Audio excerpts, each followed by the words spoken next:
that the Life Care Centers of America nursing home in Kirkland, Washington, was the location of the first major sniff outbreak of COVID at the beginning of the pandemic. Well, the families of 2 residents who died sued the facility, the management company, and some employees for negligence. As I have stated too many times, this early in the pandemic, no one really knew what was going on, no one understood the severity, and no one knew what to do with the early cases, if they even had test kits. And to be held liable for deaths in those early weeks did not seem to make sense. While the jury found that the company was not at fault for the deaths of the 2 women, the jury found that in one of the deaths, the company was negligent, but did not agree that the negligence was a proximate cause of her death, which is necessary for a finding of liability and money damages. In the other death, the jury ruled that the family did not prove negligence. The jury deliberated for 4 hours.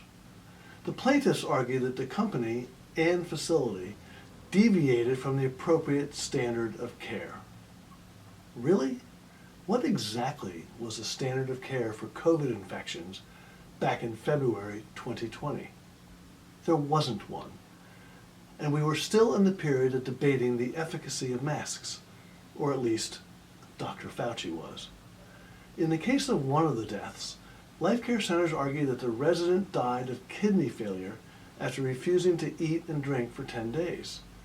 Apparently, she had dementia and was taken to the hospital before she tested positive for COVID because she was not complying with isolation protocols and masking. This jury decision should bode well for a similar lawsuit against Silverado, but one with some significant differences.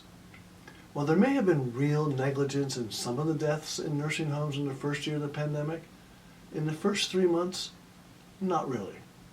And you can't sue the government for its role.